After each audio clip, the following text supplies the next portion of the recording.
Eh oh. Eh oh. Benjamin, t'es là? Arthur, Ouais? je te vois pas, tu crois que c'est par là? Bah je sais pas. Rémi, t'es là? Vous m'entendez? Vous êtes où? Bah on est là, mais on se voit pas. Bon, en même temps, c'est pas grave, hein. On fait un podcast. On lance l'émission quand même? Allez, suivez-moi. Nous sommes le jeudi 23 mars 2023 et vous écoutez le second épisode de la 6e saison du podcast Faut pas pousser les ISO.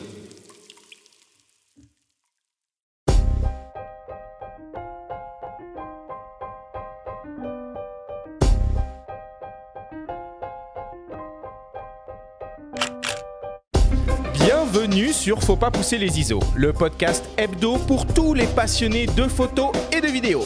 Je suis Arthur Azoulay et j'anime cette émission avec mon ami le journaliste Benjamin Favier.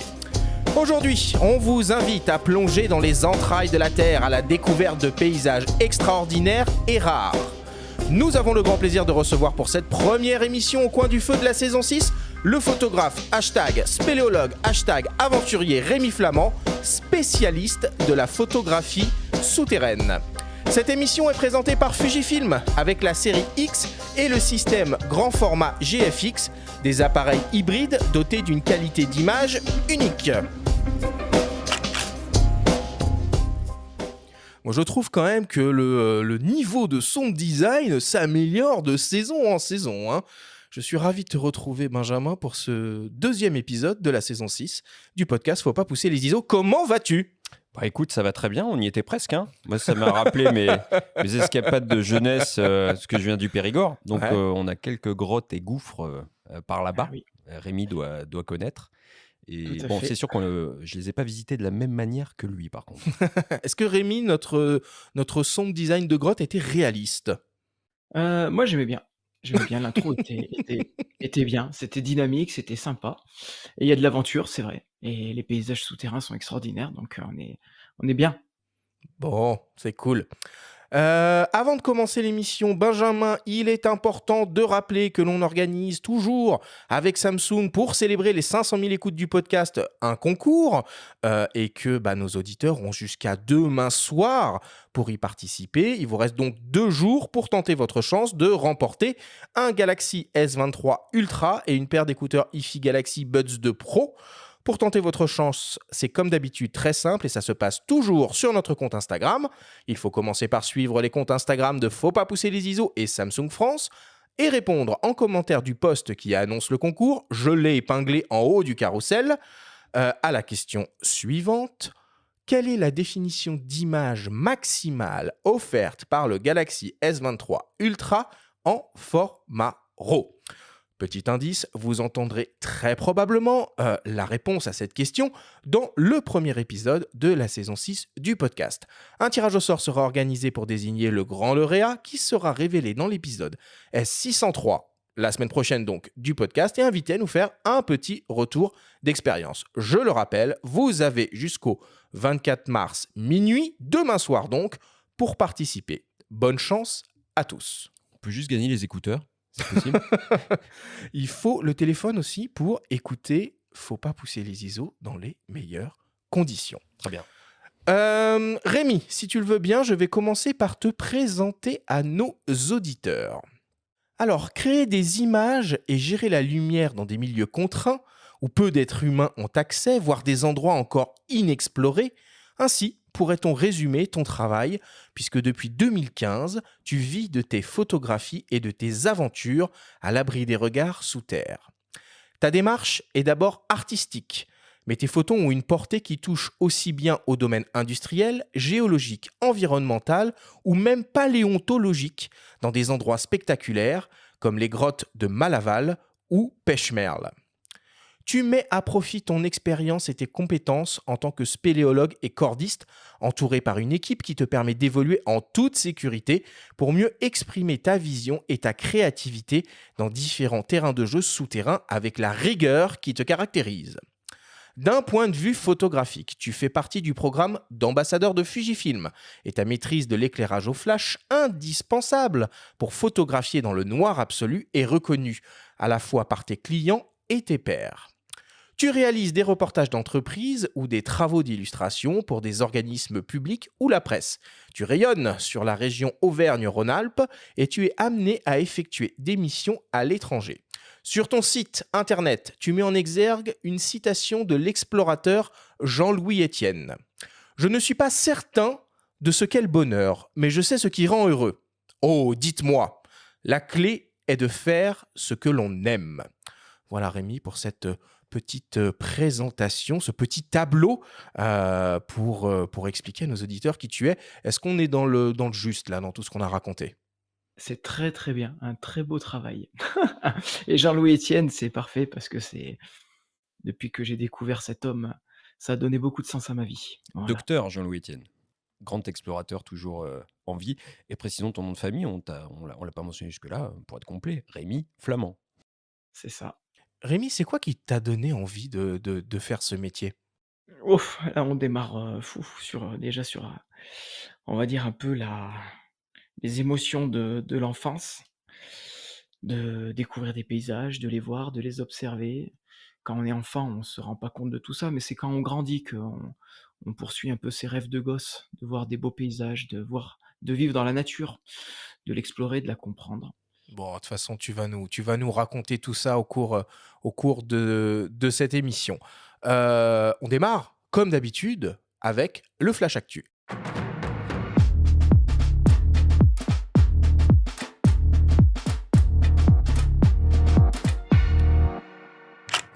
Cette semaine, dans le Flash Actu, Benro veut révolutionner le trépied de voyage. La programmation du festival La Gacilly se dévoile. Et enfin, RSF lance un nouvel album sans photo pour la liberté de la presse. Le Flash Actu vous est présenté par Fox.fr, le site des spécialistes de l'image. Benro est sur le point de lancer un nouveau trépied révolutionnaire.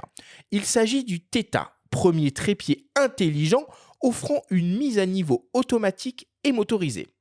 Grâce à la pression d'un simple bouton positionné sous la rotule, le trépied actionne alors automatiquement des petits moteurs installés dans chacune des 3 branches pour se positionner automatiquement à niveau, le tout avec son appareil de prise de vue installé dessus. Le système fonctionne à l'aide d'une petite batterie qui peut assurer près de 8000 alignements et aussi alimenter le boîtier de prise de vue en USB-C. En plus, il est possible d'utiliser simultanément 2 autres modules. Le premier, qui sert de télécommande sans fil du boîtier depuis un smartphone, et le second, conçu pour le stream avec une entrée HDMI qui récupère le flux vidéo du boîtier pour l'envoyer à un Wi-Fi local sur le smartphone. De plus, le Theta offre une conception qui permet de déployer très rapidement les 3 branches en carbone, une tête ultra compacte de type rotule ball orientable dans toutes les directions, un système de verrouillage de la rotule ball pour la contraindre dans 2 dimensions et un système de fixation caméra rapide de type Arca Suisse. 2 versions seront proposées avec respectivement une capacité de charge de 11 et de 20 kg, un poids de 1,25 et 1,65 kg, une hauteur de maximale de 1,55 m et 1,70 m et un encombrement replié de 44 cm et 53 cm. Le Theta devrait être proposé au prix de $600 et la version Max au prix de $700. Le module batterie sera proposé autour de $90, le module télécommande sans fil autour des $250, le module live stream autour des $250 également, et le module timelapse autour des $150. A noter qu'une campagne de financement participatif sur Kickstarter a déjà récolté plus de 1 million d'euros et est toujours en cours. Les premières livraisons sont programmées pour cet été. Nous en avons déjà parlé dans la story de la semaine dernière. Le festival La Gacilly Photo revient pour une édition anniversaire à partir du 1er juin prochain. Cette année, le thème est la nature en héritage. Au programme, plus de 20 expositions de photographes de renom, avec par exemple Brent Stearton et ses photos de la réserve du Pantanal au Brésil, Evgenia Abrugaeva et son projet Hyperborea, ou encore Pascal Maître et sa série Metropolis. L'exposition phare de cette 20e édition est celle du photographe Sebastião Salgado, que nous avons reçu à ses micros et qui proposera sa série Amazonia. Le festival Lagacilly Photo est entièrement gratuit et accueille chaque année plus de 300 000 visiteurs. Toutes les expositions sont présentées en grand format et en extérieur. Tout au long de l'été, le festival propose des animations avec des visites guidées, des ateliers pédagogiques, des lectures de portfolio, des projections, des rencontres et des conférences. Le festival Lagacilly Photo, c'est à partir du 1er juin et jusqu'au 1er octobre 2023. Toutes les informations sont à retrouver sur le site officiel www.festivalphoto-lagacilly.com. Et pour terminer, Reporters sans frontières vient de lancer un nouvel album sans photo pour la liberté de la presse dédié au photographe iranien Abbas, décédé en 2018. Sur le terrain en Iran, en Afrique du Sud, au Biafra, en Irlande du Nord ou encore en Afghanistan, Abbas, qui voulait ordonner le chaos en images, a aussi témoigné pendant plusieurs décennies de la relation de l'homme avec le divin. Cet album est la première monographie consacrée au travail d'Abbas avec des textes inédits et un avant-propos signé Pierre Aski, proche d'Abbas et président de Reporters sans frontières. Abbas, sans photo pour la liberté de la presse, est proposé au prix de 12,50 € et l'intégralité des bénéfices est reversée à l'ONG Reporters sans frontières.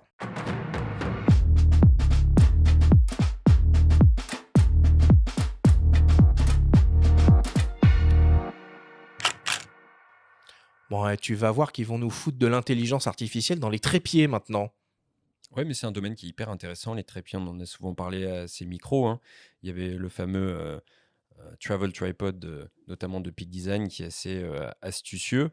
Donc, je suis moi très curieux de suivre ces évolutions-là parce que c'est un domaine, en tout cas au niveau du matériel, dans lequel il y a des innovations assez majeures, en fait. Ouais, ouais. C'est assez impressionnant. Ça te parle, toi? J'imagine que Rémi, le trépied, c'est un must-have dans tes expéditions. Ça te parle, ça, un trépied qui se met à niveau tout seul, de manière automatique, qui peut alimenter ton boîtier, qui te permet de faire plein de trucs? Moi, ce que je vois, c'est sur, la photographie, très technique où on a besoin d'être, en permanence justement de niveau. Là, il y a peut-être un gain de temps, je sais pas, à voir si ça permet d'optimiser des prises de vue, surtout sur la photogrammétrie où on a une rigueur dans l'image. Après, en milieu souterrain, le trépied, on l'utilise pas parce qu'il est trop gros déjà, il est trop encombrant et travaillant au flash, on peut se permettre de ne pas travailler au trépied et encore plus avec maintenant la nouvelle génération de capteurs qui est stabilisée, où on peut se permettre, de faire de la pose longue et sans trépied. Donc ça, c'est une liberté. Bon, et Benjamin, Lagacilly, ils ont récupéré l'exposition Amazonia. C'est méga stylé, ça. Bah, pour les 20 ans, c'était la moindre des choses. Non, non. Mais évidemment, oui, bah, on a écouté Auguste Coudray la semaine dernière et Jacques Rocher, qui est à la fois le président de la Fondation Rocher, maire de Lagacilly et cofondateur du festival, ont mis les moyens pour offrir un bel événement. On note aussi, tu l'as cité, la présence de Pascal Maître, hein, l'immense Pascal Maître, Il va falloir Brent qu'on fasse un au coin Stirton. du feu un jour avec Pascal Maître, Bah hein, oui, quand même. oui, Pascal, moi, à chaque fois qu'on le croise, enfin, il a toujours des anecdotes incroyables. Et puis là, il livre des images, notamment de l'urbanisation à outrance. Donc, dans le cadre de la thématique La nature en héritage, il est allé notamment faire des photos au Caire, dans des endroits comme ça, bouillonnants, avec l'œil qu'on lui connaît, un photographe du National Geo, comme Brent Stirton, un grand photographe sud-africain. Donc, oui, oui, très, très beau programme à Lagacilly, encore une fois, cette année. Bon, et moi, dans les autres actus que j'ai repérées, il y a Fujifilm, hein, qui va ouvrir un pop-up store dédié à son système Instax. Alors, ce sera du 23 au 26 mars. Ça se passera au 97 rue des Tournelles, dans le 3e arrondissement de Paris. Et ce pop-up store est monté à l'occasion du lancement de leur nouveau Instax Mini 12. Et je voulais aussi ajouter un petit mot, puisque notre ami et confrère Bruno Labarbère, que vous avez déjà entendu plein de fois à ses micros, C'est notre mascotte. surtout sur les premières saisons, et ben Bruno, il est dans la phase finale, hein, de la création de son premier beau livre, qui sera intitulé Mizuwari, sur sur ses errances, qui témoigne de ses errances nocturnes à Tokyo et qui est édité par Emeria. Et il a évidemment lancé une campagne de financement participatif qui est actuellement en cours pour précommander l'ouvrage et il propose plein de contreparties super sympas. Bon, il reste encore quelques jours pour soutenir ce très beau projet. Nous, on a eu la chance avec Benjamin de voir les premiers prototypes de ce livre qui s'annonce comme très prometteur et dont je pense on aura l'occasion de reparler soit au cours de cette saison, soit pour les fêtes de fin d'année. Donc voilà, n'hésitez pas à aller jeter un petit coup d'œil sur la campagne de Bruno. C'est vraiment un beau projet. Oui, et toujours dans le registre du financement participatif, j'aimerais juste dire bravo au photographe Stéphane Mahé, qui est le fondateur de l'agence 360 Ouest, spécialisée dans la photographie sphérique, et qui a réussi à financer son troisième livre qui s'appelle Mood par ce biais. Donc ce sera disponible aux éditions de juillet au prix de 42 €. Et il y a une exposition en cours du 17 mars jusqu'au 26 à Annecy, dans le cadre du festival Annecy Lac Photo, où Stéphane Mahé est l'invité d'honneur, avec des signatures également à Paris les 25 et 26 mars, à la librairie Art Hazard, qui est un lieu incontournable pour tous les amateurs de beaux livres dont je fais partie. Parfait. Et je voulais juste dire un dernier clin d'œil à Alexis Berg et à la Barclay, dont on a parlé ici à ces micros. Ah, il y a eu des finisseurs cette année? Il y a eu 3 finisseurs Mais cette non. année. 3 finisseurs cette année, dont un Français, pour la première fois, qui a franchi la ligne d'ailleurs en premier, au bout de, tenez-vous bien, 58 heures et 28 minutes d'effort. Donc c'est une course absolument dingue qui a lieu chaque année dans le Tennessee. Réécoutez notre coin du feu avec Alexis pour en savoir plus. C'est une course d'ultra trail complètement dingue.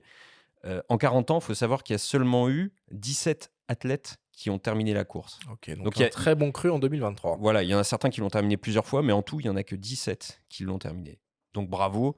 Et cocorico à Aurélien Sanchez, donc français de 32 ans, pour ce bel effort. Bon, allez, on conclut le Flash Actu cette semaine là-dessus. Benjamin, on passe à la suite. C'est le moment de ta chronique hebdomadaire, ta story. Cette semaine, tu nous parles d'un photographe passionné par les carènes de bateaux qui appartient au prestigieux corps des peintres officiels de la marine. La story vous est présentée cette semaine par Fujifilm avec la série X et le système grand format GFX, des appareils hybrides dotés d'une qualité d'image unique.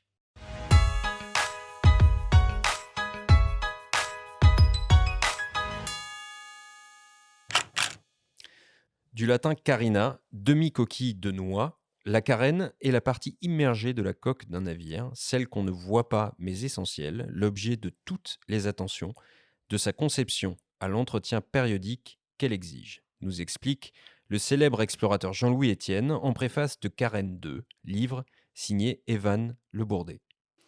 Le dynamique quadra breton a récemment intégré le prestigieux corps des peintres officiels de la marine, où il siège aux côtés de Jean Gomy, Thierry Desouches et Yann Arthus Bertrand au rang des photographes. Toujours en quête de lumière, de lignes, sur les rades ou en haute mer, il a rassemblé dans cet ouvrage ce qu'il appelle ses fantasmes maritimes, lui qui veut toujours voir ce qui se trame au niveau des hélices, sous ces fameuses carènes. En effet, ce qui m'attire, c'est ce fantasme de voir dessous, quoi. De voir c'est quoi l'hélice, de voir c'est quoi l'étrave, comment cette coque elle tient debout avec Archimède ou elle va sous l'eau avec les sous-marins. Enfin, c'est ça qui est incroyable. Et tu te rends pas compte tout de suite que tu es dans ton délire, que les gens ils sont pas dans ce délire-là et que tu arrives avec ton bouquin et à un moment donné, ça devient singulier, quoi. Singularité du sujet, pattes qui s'installent et tout ça. Le livre ou l'exposition est un écrin merveilleux pour montrer ton travail, quoi. Au fil de ses livres, Evan Le Bourdet a su imprimer sa patte singulière, ce qui lui donne accès à des chantiers industriels pour photographier les bateaux en maintenance lors des carénages et rendre hommage à celles et ceux qui les construisent et les réparent. Alors après, c'est vrai que c'est des environnements dangereux, très clairement, avec des risques en effet. Donc ça veut dire que derrière, les gens ils sont là pour bosser, ils sont là pour nettoyer, pour souder, pour déplacer, pour repeindre, etc. Donc ou construire tout simplement un bateau. Donc ça veut dire que c'est un environnement industriel avant tout, et donc encore une fois, à l'instar des commandants de bateaux de la Marine nationale, c'est des patrons de chantier, c'est des cadres qui sont émus par ton travail, qui se disent tiens, moi mon travail, je sais que c'est beau, Et ce mec-là, il va être capable de traduire mes émotions au quotidien, quoi. Et donc, ils sont fiers de leur métier, ils ont raison de l'être d'ailleurs. Et donc, c'est une manière de trouver une transversalité entre la fierté qu'ils ont pour ce qu'ils font au quotidien et l'émotion qu'ils ont sentie peut-être en découvrant une de ces images auparavant. Il effectue parfois ses images à la chambre moyen format, un médium qui demande une certaine rigueur pour positionner son matériel tout en composant avec les consignes de sécurité ultra strictes dans ce milieu. Par exemple, un jour, j'ai fait un embarquement sur le Charles de Gaulle. Je faisais pas le foufou, si tu veux, mais j'inquiétais fortement les cadres du pont parce que je bougeais rapidement tout en tout en respectant les consignes de sécurité. Mais j'ai rarement vu un univers aussi dangereux que le pont du Charles de Gaulle. C'est un truc de fou, hein. Tu fais 20 centimètres de plus en plus de ce que tu as dit, tu es mort. Moi, je suis un peu gradé, je suis officier supérieur dans la marine, machin. J'ai quand même 4 galons. T'as 2 chevrons rouges. La nana, elle a une mission. Elle sort de Seine-Saint-Denis, machin, a été formée. Elle a 8 mois de métier. Et là, elle te chope par le callback et elle te défonce, quoi. Parce que t'as pas exactement été au bon endroit, etc. Donc, c'est des univers hyper durs où il faut respecter à fond les gens qui savent. Il planche déjà sur la sortie d'un autre livre qui propose une immersion aux côtés des forces spéciales de la Marine nationale, le commando Hubert, l'équivalent des Navy Seals ou SBS anglais. C'est une histoire complètement folle. Et les mecs, ils sont capables d'être largués à 8000 mètres par moins 30 degrés avec un chien et 200 kilos de matériel à dériver pendant 80 bornes pour pas être repérés par les radars, c'est le truc. Ils sont capables de nager pendant 5 heures sous l'eau sans aucun instrument, si ce n'est que de l'analogique. Et d'arriver, si tu veux, sur une plage avec du fusil de tireur d'élite et puis d'aller dessouder des mecs et repartir en sous-marin. Ils sont capables de faire de l'assaut de contre-terroristes de nuit sur des bateaux en mouvement, et le truc où tu vois rien c'est un truc de malade. Et on a pu faire tout ça avec un grand reporter là du Figmag en 4 reprises. Et le sujet a tellement été dingue. On a fait des photos, faut pas poser les ISO. C'est la première fois que je faisais 102 000 ISO en réglage sur mon boîtier, parce que c'était ce qu'on appelait Nuit 5, et on a fait un assaut de contre-terrorisme et de libération d'otages sur un bateau qui est un porte-hélicoptère géant. On le voyait à peine, on arrive à 45 nœuds dessus, je suis bloqué dans mon truc, il gerbe partout dessus de la flotte, et les mecs, ils mettent une perche télescopique de 15 mètres de haut avec un grappin souple, et ils accrochent sur le truc du bateau, sur le côté, et hop, ils montent sur les échelons souples et autres, et voilà, et une fois qu'ils sont là-haut, ils commencent leur job, c'est-à-dire défourailler, etc., etc. Sortie prévue courant avril, avec l'ambition, pour l'auteur, de séduire autant les fans du magazine Red que les adeptes des rencontres d'Arles.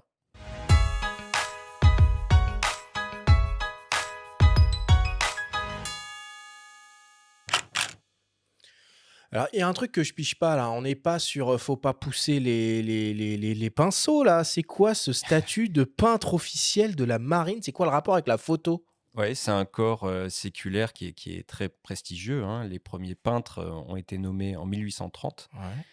Dans ce corps, donc, il n'y a pas que des photographes, il y a des graveurs, il y a des sculpteurs, des cinéastes comme Jacques Perrin, que vous connaissez peut-être, qui est disparu l'an dernier, et donc aussi des photographes. J'ai cité Jean Gomy, Yann Arthus Bertrand et Thierry Déouche, et donc Evan Le Bourdet, qui a été nommé récemment, excusez du peu, devant un certain Laurent Balesta.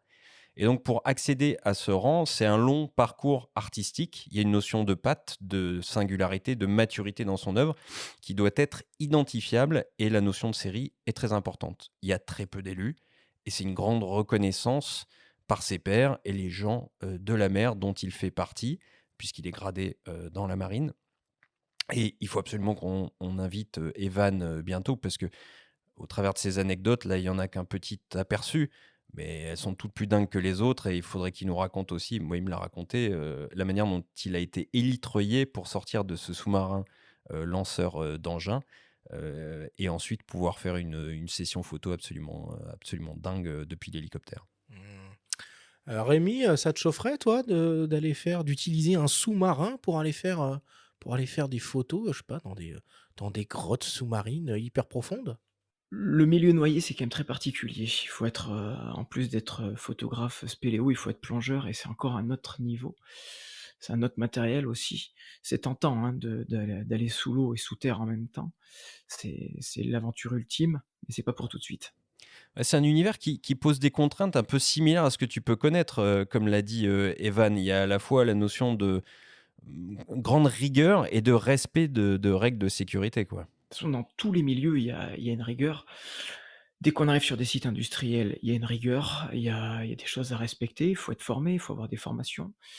C'est quand ils parlent de danger, 20 centimètres, 20 centimètres un pied du mauvais côté de la ligne, et en effet, même dans une réalisation de tunnel, des engins qui circulent, si vous n'êtes pas vigilant, il peut y avoir un carton. Et c'est vrai que j'ai souvent, moi, une personne qui veille sur moi, parce que quand on a l'œil dans le viseur, on peut pas se permettre de regarder ce qu'il y a autour de nous, et parfois il faut avoir une vigie en permanence qui analyse ce que vous faites, parce que, bah, on peut pas être concentré et sur la mission photo et sur l'environnement qui parfois, on a des engins en mouvement, ça va très vite, donc voilà.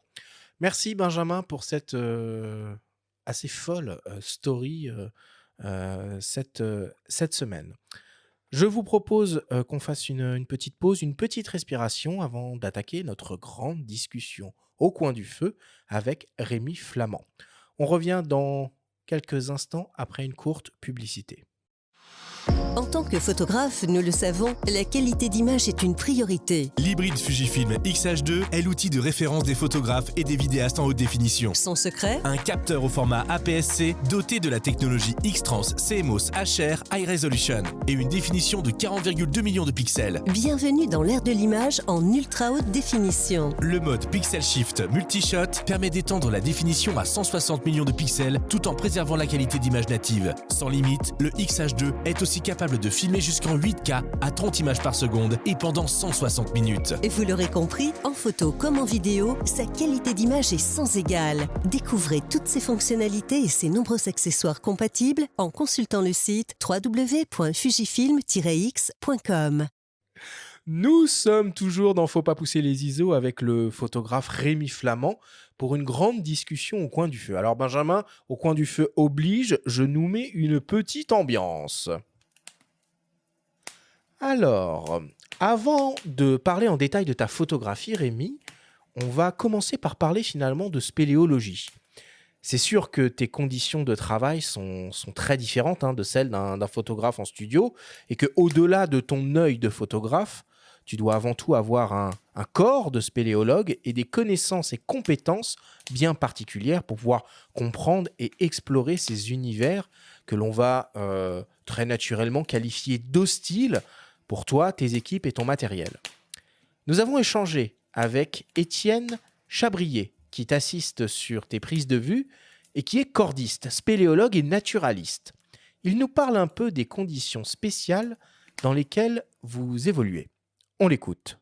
Pour ce qui est accès difficile, on utilise les cordes et tout. Il faut toujours prévoir un petit plan de secours, un petit plan B, si jamais il y a un souci. Et donc ça, c'est pour nous descendre, nous. Forcément, il faut que ça soit certain, quoi. On met nos vies, entre guillemets, en jeu, suspendues à ces cordes. Et d'un autre côté, il y aura le matériel. Et le matériel aussi, il est fragile, il est cher, il est hypersensible. Donc pareil, il va falloir se creuser la tête pour essayer de trouver des solutions pour les installer sur corde. On va scanner tout ça. Si c'est des endroits un peu historiques, un peu sensibles, il va falloir essayer de limiter l'impact qu'on va faire. Si on met des points un peu n'importe où dans un monument historique, ça va pas forcément le faire. On va laisser des goujons un peu dans la roche et c'est pas le top. Donc on utilise d'autres procédés et essayer de minimiser au plus l'impact, de mettre des bâches au sol pour pas salir par exemple des grottes ornées ou plein de petits endroits comme ça. Et puis voilà. Après, il y a forcément des imprévus. Il faut essayer de toujours essayer de réfléchir à comment on peut pallier même le jour J, parce qu'on se creuse la tête des jours avant, mais même le jour J, il y a des petits imprévus. Donc des fois, il y a de l'improvisation, mais ça, c'est jamais de l'improvisation dans le doute. On est toujours conscient de comment on change nos plans. Parce que voilà, il y a des enjeux vitaux de son collègue qui est suspendu à une corde et puis le matériel. On a la chance d'être spéléo, donc d'être habitué à des milieux confinés, restreints et obscurs. Cordiste pour utiliser du coup les moyens de treuil, de corde, etc. Après, du coup, opérateur au scanner 3D, donc ça fait troisième casquette. Et puis après, les casquettes plus de Rémi, c'est l'œil du photographe, savoir où placer les appareils, que ce soit scanner ou boîtier photo. Pour des analyses plus précises en photogrammétrie, c'est plus lui qui va gérer ces aspects-là, par exemple. En dehors du terrain, l'analyse post-prod, quoi. Il va remettre toutes les images un peu en ordre. Là, c'est la cinquième casquette, quoi, d'analyste des données, quoi. Rémi, spéléologue avant d'être photographe, c'est un prérequis indispensable pour se lancer dans des endroits aussi inaccessibles? Moi, j'ai complètement commencé à l'envers. C'est-à-dire que je suis rentré dans le milieu souterrain, j'étais déjà photographe. Par contre, quand je suis arrivé dans le milieu souterrain, j'ai eu tout à apprendre. Il a fallu que j'apprenne vite. Étienne parle beaucoup de progression, de difficulté d'accès, de sensibilité du site aussi, de là où qu'on va pénétrer.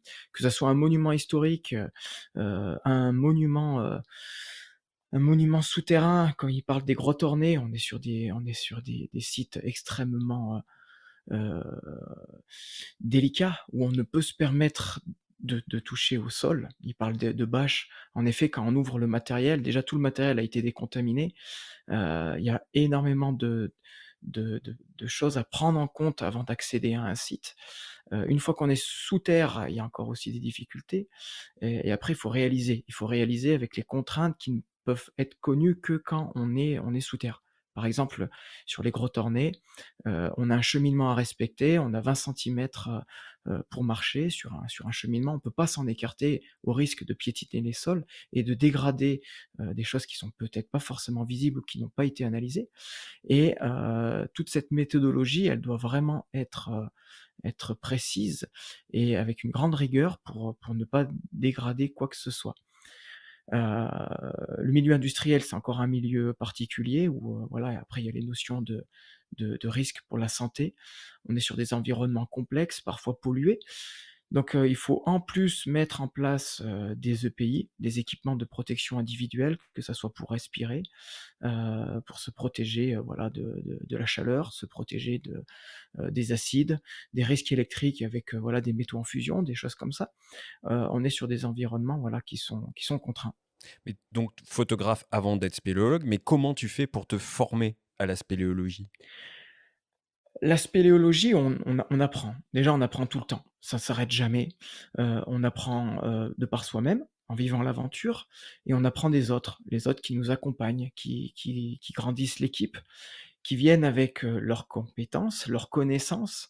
Et c'est vraiment cette aventure humaine qui nourrit les uns et les autres. On apprend des autres, et on apprend surtout de soi-même, parce que quand on évolue sous terre, on est les seuls, enfin on est le seul à pouvoir avancer, se faire avancer soit physiquement, et donc du coup il faut beaucoup apprendre sur qui on est, comment son corps fonctionne, comment son corps réagit face à un environnement difficile et un effort qui s'inscrit dans la durée. Parfois, certaines cavités, certains lieux de prise de vue peuvent être très éloignés. On parle de plusieurs heures de l'entrée, parfois des journées entières. Et une fois qu'on est arrivé au but, il faut revenir, refaire le chemin inverse. Et là, pareil, il faut la même quantité d'heures, voire plus, parce que la fatigue s'accumule. Le matériel s'est alourdi, hein. Quand on équipe, on arrive avec des cordes qui sont sèches et qui sont légères. Quand vous sortez, tout s'est alourdi avec l'eau, l'humidité, et vous avez des fois des dizaines de kilos à extraire du milieu souterrain, plus le matériel photo qui a été emmené, plus le matériel de topographie. Étienne parle de scanner 3D. Aujourd'hui, c'est aussi, ça fait aussi partie de mon métier, de numériser le monde souterrain. Tout se rejoint. C'est un travail de photographe plus que de topographe, surtout aujourd'hui où l'image est prépondérante sur quasiment tous les systèmes d'acquisition. Donc voilà, on devient spéléologue avec le temps. C'est un travail sur du long terme. On apprend tous les jours, chaque sortie. Chaque cavité est très différente. Chaque cavité est unique. Voilà, chaque réalisation est aussi unique et donc du coup, on ne fait jamais la même chose. Mmh. Et est-ce que tu peux nous donner un peu quelques chiffres là pour qu'on se rende compte un peu de la complexité, hein, de tes expéditions. Par exemple, tu descendu à quelle profondeur au maximal ou au maximum? Ou, quelle distance t'as as déjà parcouru, sous terre? Est-ce que tu as déjà fait des expéditions de plusieurs jours? Comment ça se passe? Alors, il y a pas de, c'est pas linéaire dans les chiffres. C'est-à-dire que vous pouvez descendre à 20 mètres sous terre et c'est tout aussi difficile que de descendre à 100, à 400, à 500. On peut avoir des verrous, qui sont difficiles à passer, que ça soit pour soi ou pour le matériel. Même d'ailleurs, très souvent, c'est beaucoup plus difficile pour le matériel, parce que le matériel, lui, il est rigide. Il est enfermé dans des valises étanches qui ont un volume. Le volume d'une cage thoracique se déforme assez facilement. On se met en apnée, on arrive à peu près à passer partout. Une valise, si elle est trop grosse, eh ben, il va peut-être falloir sortir un burin et un marteau pour élargir le passage. Donc, les grandes profondeurs ou les grandes distances ne sont pas forcément la valeur de la difficulté. Heu, donc, heu, donc voilà, après les gouffres les plus profondes au monde, on descend à moins de 2 kilomètres sous terre. Les cavités les plus longues, on parle de plusieurs centaines de kilomètres, mais ça ne se fait pas, certaines ne se font même pas sur une vie. Il y a des cavités qui dépassent les 400-500 kilomètres, mais elles ont 100-200-300 entrées. Elles sont sur plusieurs niveaux. C'est des cavités extrêmement complexes.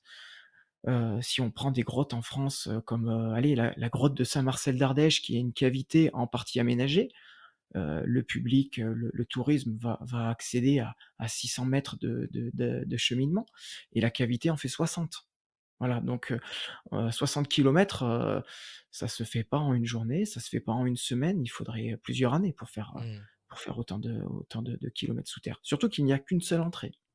Et là, tu parles de grottes, aménagées, donc ça, le public peut y accéder, mais comment ça se passe, toi, au niveau des autorisations et comment tu obtiens l'accès, à ces environnements, souterrains?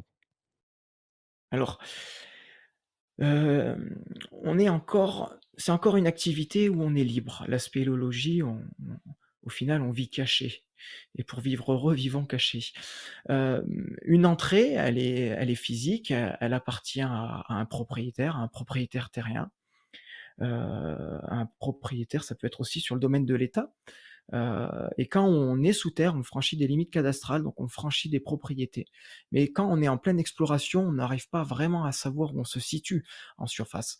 On va réaliser une topo qu'on va venir plaquer sur les cartes IGN et on va voir justement où est-ce qu'on se situe sur un massif. Mais il n'y a pas forcément de demande d'autorisation pour accéder à un site, sauf si la cavité est fermée par une porte où là, on va pas violer la porte, on va demander l'autorisation d'ouvrir la porte. Voilà, en France, on est quand même un pays encore assez libre. Dans beaucoup de pays, étrangers, l'accès aux cavités ne se fait pas comme ça. C'est Mmh. vraiment une demande d'autorisation, que ça soit à l'État, voire au propriétaire, voilà, Mmh. tout simplement, avoir une demande de laisser-passer. En France, on est libre. Est-ce que tu as est-ce que tu as eu des frayeurs, que tu pourrais nous raconter? Moi, je me rappelle, j'ai vu, il y a pas très longtemps, le film 13 vies, de Ron Howard qui m'avait, profondément, marqué. Alors sans évidemment, sans tomber dans cet extrême-là, est-ce que tu as eu des coups de flip à certains moments? Non, non, pas vraiment, parce que, d'un œil extérieur, le film dont tu parles, il est traumatisant.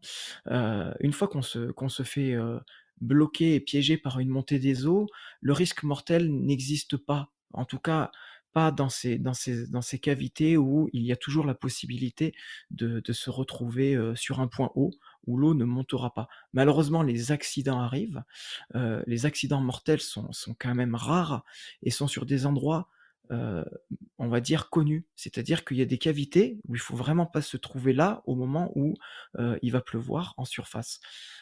C'est des sites qui sont connus, ce qui n'empêche pas d'avoir des accidents, malheureusement, mais c'est plus une défaillance humaine qui amène à une succession d'erreurs qui vont amener à à un accident, qui peut s'avérer être mortel. Sous terre, le le risque zéro, il n'existe pas clairement, heu, mais il n'y a rien qui vous tue sur le moment. Donc, hormis une chute de pierre, qui malheureusement peut vous assommer, mais là, vous en êtes même pas conscient quand ça vous arrive. Heu Derrière, on a tout le temps de réagir. L'important, c'est de réagir bien et de pas justement, être pris par les émotions de peur qui vous figent et qui vous mettent dans une situation encore plus délicate. En même temps qu'il y a eu ce secours en Thaïlande, moi j'étais en Roumanie, on s'est fait piéger par une montée des eaux, qui a été extrêmement rapide, un très gros orage. On est dans une rivière souterraine avec un système perte-résurgence. Donc dès qu'il pleut en surface, la rivière est très réactive et ça monte très vite. On n'a pas eu le temps du tout de sortir, mais on n'était pas en danger. On était juste immobilisés. Et en réalité, on a même pu franchir les siphons qui s'étaient créés en apnée, en utilisant le courant pour se laisser emporter et sortir. Mmh. Rémi, dans quel endroit on peut trouver, finalement les plus belles grottes, à visiter ou à explorer? Alors que ça soit en France, hein, évidemment, je sais qu'il y a de très beaux sites en France, Le Périgord, le j'en ai Périgord. visité quelques-uns moi-même, mais est-ce qu'on trouve des grottes aussi, n'importe où dans le monde? Est-ce qu'il y a encore beaucoup de nouveaux sites à découvrir? Si on s'intéresse à tout ça, on va où? Alors, qu'est-ce qu'une belle grotte? Ça dépend vraiment de ce que l'on a envie de voir en soi. Mais qu'est-ce qui nous intéresse en milieu souterrain? Heu, Si on prend, tout la communauté des spéléos, elle se résume pas qu'aux photographes, loin de là. On va voir les archéologues, on va voir les paléontologues, on va voir les hydrogéologues, on va voir les géologues. Un géologue, il ramasse un caillou, il va voir les yeux qui brillent. Un photographe, il voit une très belle concrétion, un beau volume, une cascade, une rivière hurlante, et il va avoir les yeux qui brillent aussi. L'archéologue, un petit tesson de céramique et ça va lui faire sa journée. Qu'est-ce qu'on attend de voir en milieu souterrain? Quelle histoire on amène? Qu'est-ce qui nous fait rêver et qu'est-ce qu'on va y découvrir? Sachant que chaque cavité est inconnue, elle ne peut pas être observée de la surface, donc la seule façon de l'observer, c'est d'y aller. C'est de prendre son courage à 2 mains, de monter une équipe, de prendre le matériel, de choisir le matériel en espérant que ça soit le bon et on y va. Si c'est une cavité connue, on sait où on va, on a une topo, on peut analyser beaucoup de choses. Quand vous êtes en première, quand vous découvrez, là, c'est le graal pour tout spéléologue, c'est de vivre la découverte d'un nouveau réseau. Chaque pas que vous faites, vous êtes le premier de l'humanité à le faire. C'est extraordinaire, c'est des moments fabuleux et pour un photographe, sortir une photo, là où il n'y en a jamais eu et là où il n'y en a jamais eu, là où il n'y a jamais eu de lumière, ça c'est extraordinaire aussi. Et Donc justement, quel type de photos tu fais, toi, dans les grottes? Pourquoi tu vas dans les grottes? Tu explores, mais qu'est-ce que tu vas photographier? C'est parce qu'il y a de moins en moins de lumière, ça, on y viendra plus tard. Mais qu'est-ce qu'on y trouve en dehors de peinture et de l'art rupestre d'une autre Stalactites et époque? stalagmites. Ça Alors, il y a tous les spéléothèmes, hein, c'est voilà, c'est les stalactites, c'est les stalagmites, mais ça va être les gourds, les formes de bassins qui retiennent les eaux, un peu comme des cultures en terrasse. Il va y avoir, des formations, des creusements, il va y avoir beaucoup, beaucoup de choses à illustrer. Après tout dépend de la demande. C'est-à-dire, à qui va, servir les photos. Si c'est un archéologue, si c'est une cavité aménagée, si c'est un industriel qui veut montrer sa production de pays, en milieu souterrain, dans un contexte in situ, heu, voilà. Qu'est-ce qu'on va photographier? Si je cherche à montrer du matériel, que ça soit, un harnais, des lampes, je vais montrer l'aventure. Je vais montrer plutôt quelque chose de spectaculaire, de la progression, donc des images dynamiques. Si je veux montrer, si je m'adresse à un public, qui s'apprête à visiter une cavité aménagée, je vais montrer le paysage, je vais montrer, la singularité de la cavité. Tout à l'heure, on a entendu le mot singularité, c'est très intéressant de conserver cette singularité. Qu'est-ce qui fait qu'une cavité est unique? Qu'est-ce qui fait qu'elle va se démarquer d'une autre? Qu'est-ce que, l'exploitant de la grotte a pour séduire un public et qu'est-ce qu'il faut mettre en avant? Voilà, ça c'est une autre vision. Un archéologue, qu'est-ce qu'il demande? Est-ce qu'il demande de la précision dans le cliché? Est-ce qu'il demande d'avoir des photos qui montrent un contexte géologique, archéologique? Voilà. Est-ce qu'il a besoin d'une illustration très particulière avec un très bel éclairage parce que ça va être la couverture de son livre et ce livre, c'est l'œuvre de sa vie? Voilà. Tout ça fait qu'on va avoir, Mmh. des photographies qui seront toujours très différentes, parce qu'elles Mmh. ne s'adressent pas à la même personne. Mmh. Par contre, le matériel, lui, même s'il est adapté, son utilisation, elle est toujours la même. Bon, bah, la transition est, est toute trouvée. Bah, tu es ambassadeur Fujifilm, hein, et à ce titre, tu t'es amusé à emmener une partie de l'équipe de Fujifilm France dans l'une de tes expéditions pour leur faire découvrir tes conditions de travail et comment est-ce que tu utilises leur boîtier et optique. On vous propose d'écouter Cyril Duchesne, chef produit Fujifilm, nous raconter cette expérience qui l'a pour le moins un petit peu marqué. Rémi nous a proposé avec Fujifilm un projet de dingue qui était de nous emmener, nous staff, moi Cyril Duchesne, sous terre avec lui pour essayer le XH2 et nous présenter son travail, la manière dont il travaille sous terre. Donc il nous a dit allez venez, on vous emmène dans la grotte de Malaval. Donc, première en spéléologie pour moi. J'étais vraiment très angoissé de ce qu'on peut imaginer, les boyaux se faufiler partout. Mais quand on est bien accompagné, c'est un vrai plaisir. Rémi a monté une équipe de pros. On avait une personne d'accompagnement par staff Fuji, donc c'était vraiment top. On se sentait en toute sécurité. Nous, on était un peu, bien sûr, peu rassurés. On était en sécurité avec des filins et tout. Et on voyait Rémi, bien sûr, courir partout sur les rochers, telle une petite chèvre des montagnes qu'on peut voir accrochée parfois sur les barrages. C'était assez impressionnant. Mais le plus impressionnant, c'est de le voir travailler sous terre, de voir les contraintes que c'est-à-dire qu'il doit vraiment protéger tout son matériel. Il doit avoir du coup, en plus de son matériel de spéléologie, le matériel photo, le soin qu'il prend à chaque fois à tout nettoyer, faire attention, la manière qu'il a de travailler, c'est-à-dire de placer jusqu'à 6, 7, 8 lumières, que ce soit un mélange de lumière continue et de flash, qu'il a à chaque fois d'aborder, de se poser. C'est beaucoup de temps d'attente au final. On a passé presque la journée sous terre, donc on se rend pas compte, on perd un peu le fil du temps.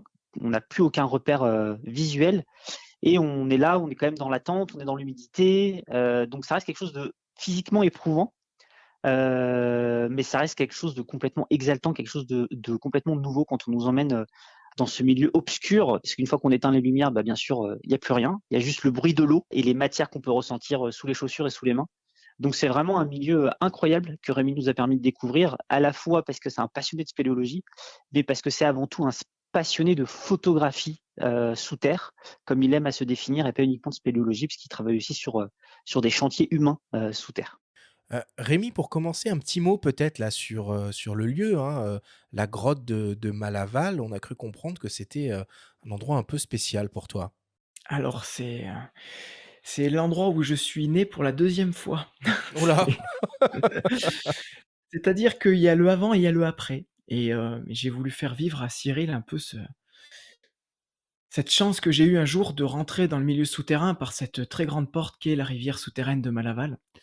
Malaval, c'est une cavité en Lozère, donc sur le département de la Lozère. C'est le plus grand réseau connu du département. C'est avant tout une rivière souterraine extraordinaire, longue de plus de 2 kilomètres, et le réseau fait 12,4 kilomètres actuellement.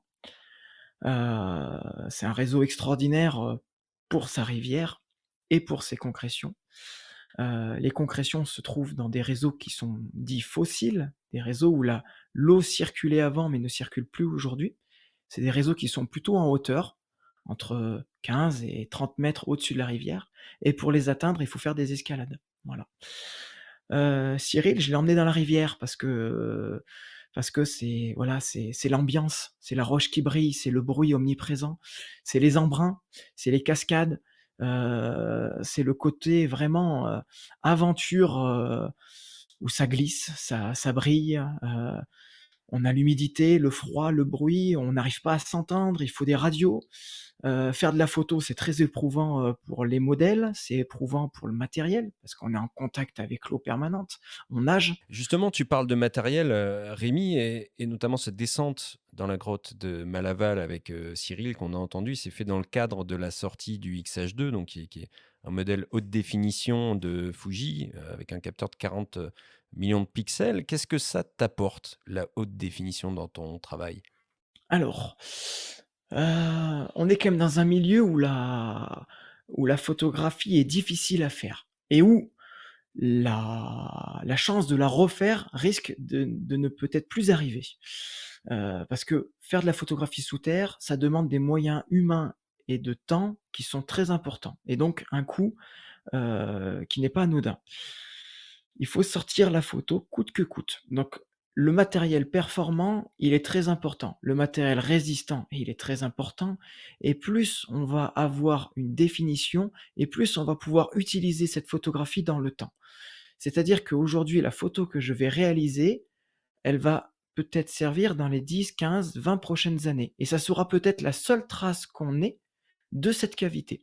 Donc, plus on part avec du matériel performant, et plus on assure l'utilisation d'une photo dans le temps. Et peut-être que cette photo ne sera jamais réalisée une autre fois. Ça m'est arrivé, toujours dans la rivière souterraine de Malaval, d'aller dans des petites galeries qui sont mis en réserve absolue, c'est-à-dire où l'homme n'a pas le droit d'y aller. Il faut une autorisation très spéciale pour y aller. Et il y a des endroits, on n'est que 4 à être allés dans cette cavité. Et les 2 inventeurs, une histoire qui est vieille déjà de plus de 20 ans, et puis Étienne et moi, où on a été missionnés pour réaliser des photographies, et derrière notre passage, ça a été verrouillé pour que personne puisse y aller. Et là, les photographies, c'est le seul témoignage que l'on a pour illustrer et documenter cette cavité. Donc, quand on est dans des endroits uniques où on n'a qu'une seule chance d'y aller, il faut du matériel extrêmement pointu pour être sûr de ne rien louper. Et la résolution et la définition et tout ce qui va à côté, la performance optique, la stabilisation du capteur, tous ces petites aides vont nous permettre d'assurer à coup sûr une photographie où on n'a qu'une seule chance de la réaliser. Et pourquoi pas le moyen format alors? Parce que dans un souci de mémoriser, de maximiser le temps sur place et la qualité d'image, finalement, même dans la gamme Fuji, il y a les GFX. Pourquoi ne pas descendre avec un moyen format stabilisé? C'est une Et question de monter à poids, 100 millions de pixels, quoi. de compacité, ouais, absolument. Voire plus avec les modes de haute définition. Donc moi, ça fait 3 ans, 4 ans maintenant que j'utilise un GFX 100. Donc pour un chantier très spécifique, j'avais acheté un GFX 100 parce que c'était vraiment un chantier extraordinaire et que le client avait les capacités de financer l'investissement d'un tel boîtier. Donc je travaille aujourd'hui, moi, au moyen format. Ce qui était très intéressant, c'était de pouvoir justement, en connaissance du matériel grand format de chez Fujifilm, vu que j'ai plusieurs boîtiers, c'était aussi très intéressant de revenir sur un capteur APS-C que je connaissais, parce que jusqu'à présent, j'étais sur un capteur APS-C avec la série X, avec les XT, avec les XT3, les XT4. Donc ça me permettait de pouvoir comparer 2 types de capteurs, 2 visions très différentes du matériel photo, qui ont des points faibles, mais qui ont surtout des points forts. C'est-à-dire que quand on va sous terre, on adapte le matériel. Qu'est-ce que l'on a besoin dans un contexte très particulier? Est-ce que je dois être extrêmement léger? Est-ce que je dois être très rapide? Ou est-ce que je vais pouvoir me permettre de prendre plus de temps? Est-ce que le client a les moyens financiers pour mettre 3 ou 4 porteurs de plus parce que le matériel va être plus lourd? Qu'est-ce que l'on... Voilà, c'est toujours un jeu d'équilibre à trouver pour mener à bien la mission. Voilà. Il n'y a pas de mauvais appareil, clairement, surtout chez Fujifilm. Le X-H2 aujourd'hui, c'est une bête de course. Il offre des choses extraordinaires. Les GFX, n'en parlons pas. D'un point de vue purement professionnel, mais parce que mes clients ont les moyens, évidemment, je pars sur du GFX 100, du 100S, mais même du 50S Mark II, qui est un appareil extraordinaire et qui, en termes de poids, il n'est pas si lourd que ça. Les optiques le sont un peu plus, mais quand on emmène 50, 60, 100 kilos de matériel sous terre, on n'est pas à 100 grammes près. Et Donc, justement, tu peux nous détailler un petit peu les optiques avec lesquelles tu bosses? Par exemple, pour accompagner le XH2, on voit beaucoup de photos au grand angle sur ton site. On voit aussi pas mal de macros. Quelles sont tes optiques de prédilection? alors, là, on a résumé un peu les grandes familles d'optiques qu'on va utiliser. On part toujours avec un ultra grand angle, parce on manque de recul sous terre et les parois, on peut pas les pousser et quand il y a du vide, on peut pas non plus y aller, ça risque de tomber. Donc on est toujours gêné par le manque de recul. Donc c'est la photographie à l'ultra grand angle, elle est primordiale. Après, l'aspect purement grand angle, ça amène une vision. Ça amène une vision du milieu souterrain et moi j'ai envie de le montrer grand et pas du tout étroit. Donc on va pas exagérer les proportions, mais on va donner des proportions intéressantes pour montrer le paysage comme il peut être et comme il est grandiose. C'est surtout ça qui m'intéresse dans le milieu souterrain.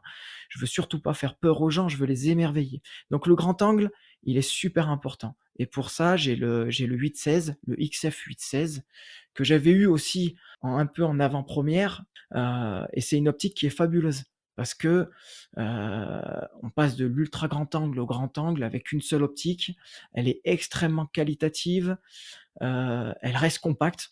Après, il y a le 16-55 que j'utilise beaucoup pour de la petite proxy et on va dire un peu des plans, un peu plus d'action, où j'ai besoin d'amener de la proximité entre le figurant qui est en pleine action et l'environnement où il se situe. Donc là, on commence déjà à rapprocher un peu les plans. On peut prendre un peu on peut s'éloigner, mais si on a du contexte avec de l'eau, de la cascade, des embruns, on a beaucoup plus de matière entre le modèle, qui est quand même le sujet, et le photographe, qui lui est assez statique et où il a besoin aussi d'un petit zoom pour l'aider, parce qu'il peut pas forcément se déplacer. Il est suspendu à une vire, il est sur une petite margelle, il est en équilibre sur un caillou dans l'eau qui peut être profonde.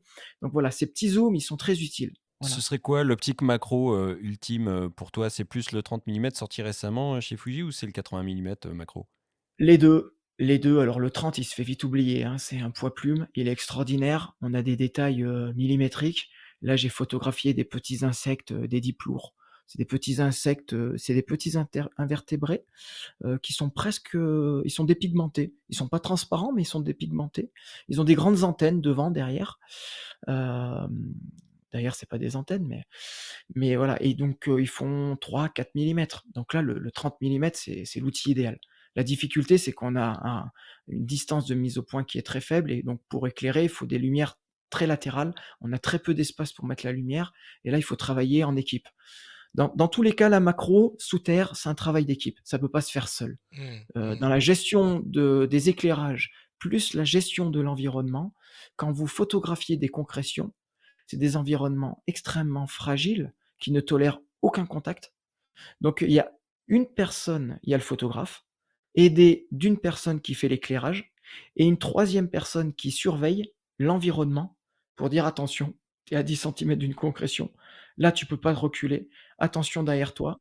Les deux objectifs macro qu'on a cités permettent de faire des choses très différentes.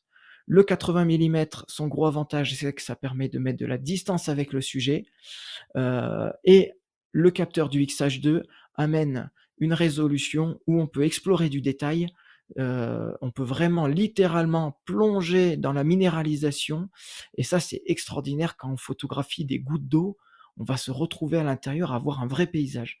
Ok. Et ça c'est le XH2 m'a vraiment amené ça.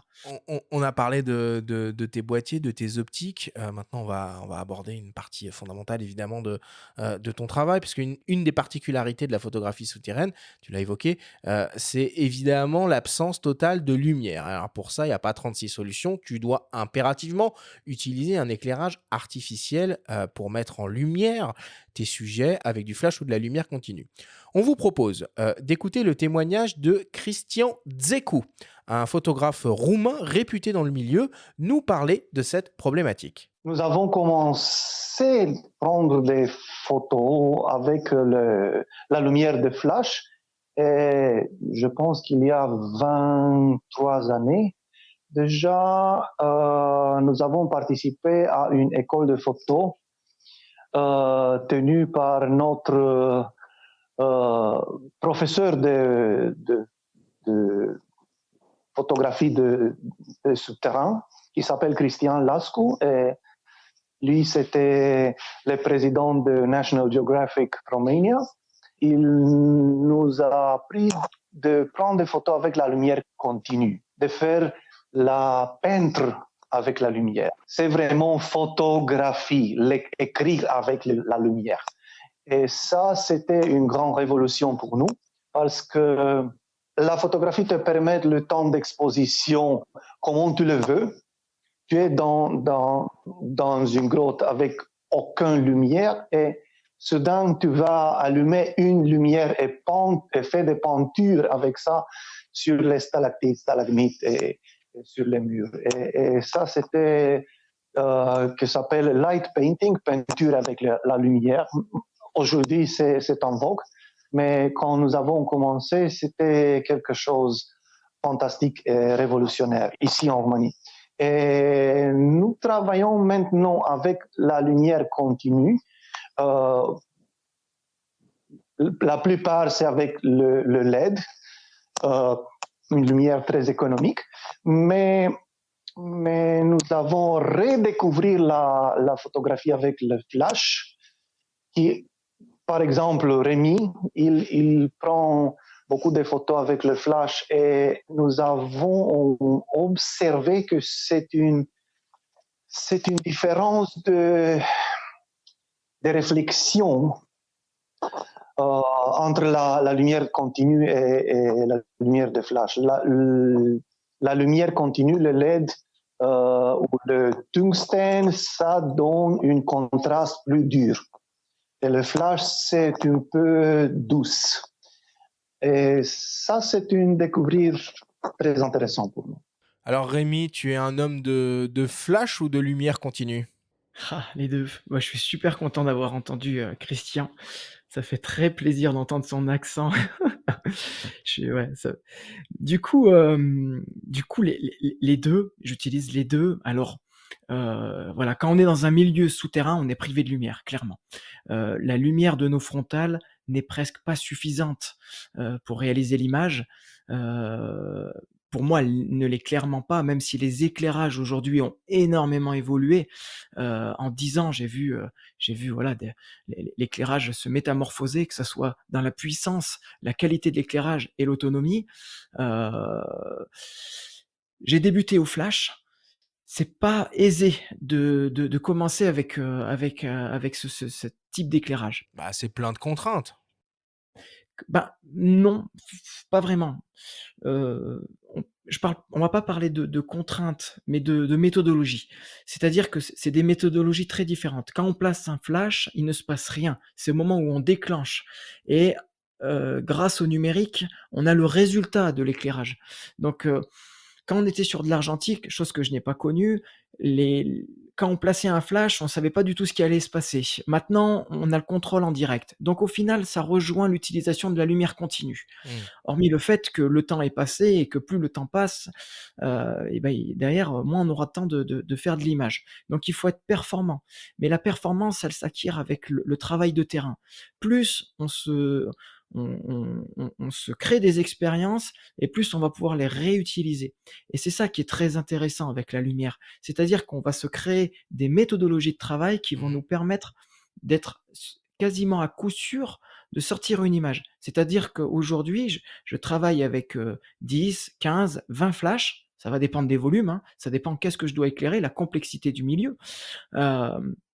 Mais à coup sûr, je place un flash, il est bien orienté, il a son réglage de puissance, il a son réglage de zoom, mais ça, c'est un travail mental. C'est un travail qui demande de se poser avant de sortir le matériel. J'analyse toujours si déjà je vais pouvoir sortir la photographie. Est-ce que j'ai les moyens humains? Est-ce que j'ai les moyens matériels? Et est-ce que j'ai le temps nécessaire pour faire la photo? Parce qu'une photo, il peut vite me falloir 1 heure. Si pour placer un flash, il faut un quart d'heure.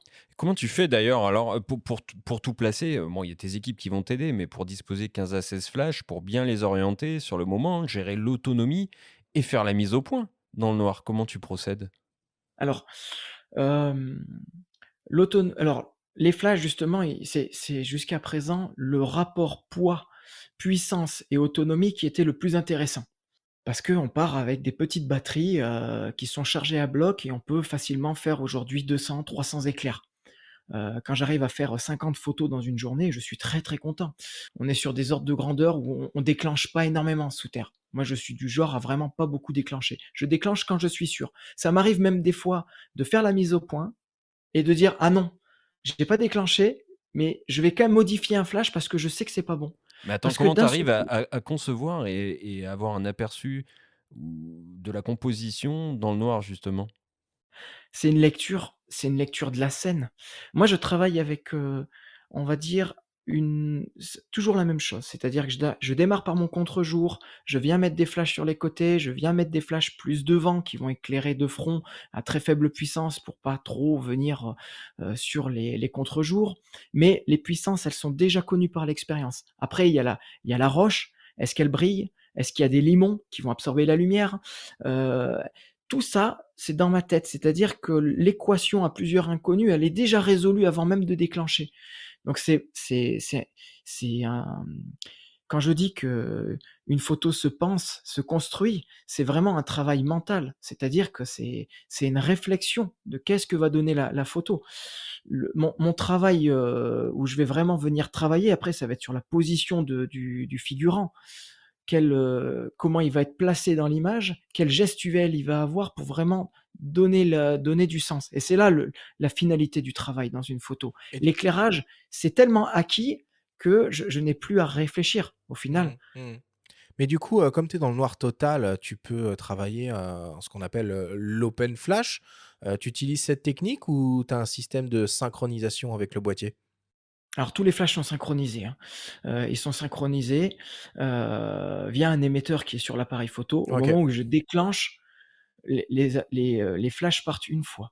Ça m'arrive très, très, très rarement d'avoir à faire une pause langue au flash et de rajouter de la lumière. D'accord. C'est vraiment parce que potentiellement, il me manque de la lumière et je vais peut-être faire claquer 2 ou 3 coups de flash successifs pour rajouter un peu de lumière. Mais là, le risque de flou de bouger est tel que de toute façon, il faut être sur trépied. Ouais. Donc ça m'arrive peu souvent. Maintenant, ce qui change, c'est que je commence à intégrer la lumière continue, dans une photo qui était jusqu'à présent très figée, pour essayer de donner du mouvement à l'image. Alors le flash, il a plein d'avantages. On peut travailler à main levée, mais on est limité dans le mouvement. Et quand on a de l'eau, c'est bien de conserver du mouvement.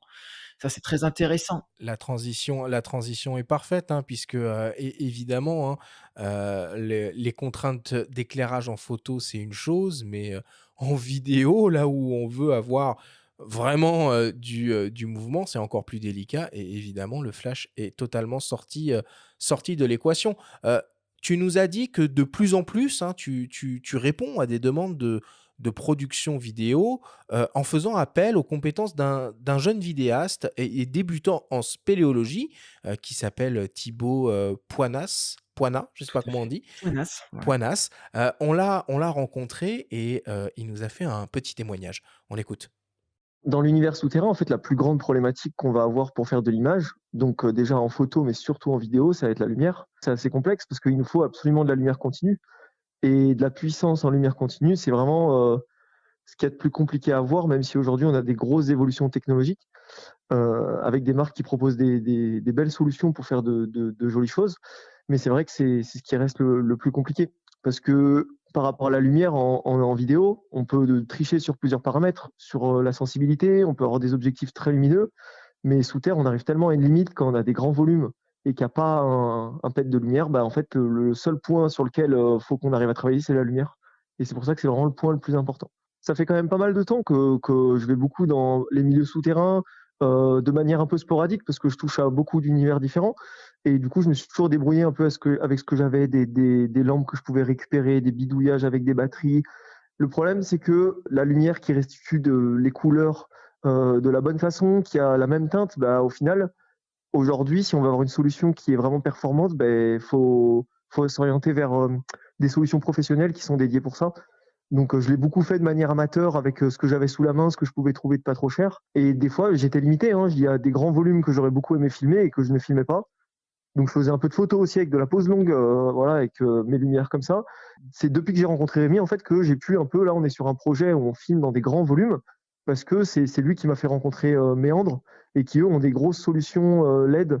Donc, c'est des lampes qui ont été créées spécifiquement pour l'usage souterrain, et ils ont pris, en gros, des LED d'éclairage public, et ils ont réussi à adapter avec, aujourd'hui, les nouvelles batteries qu'on arrive à avoir, pour avoir la puissance nécessaire pour les alimenter. Donc là, par exemple, je suis en train de bosser sur une vidéo qu'on a fait à Castelbouc, où on a des volumes immenses, hein, des salles incroyables, et on a de la vidéo. Et ça, par exemple, c'est quelque chose sur des volumes de cette taille, j'ai jamais pu le faire. Donc avant, on va dire que vu que je pouvais pas aller sur ce type d'approche-là, je me limitais en volume. Donc j'ai plus filmé dans des espaces restreints ou dans des grands gouffres où quand même on avait la lumière extérieure qui rentrait dedans.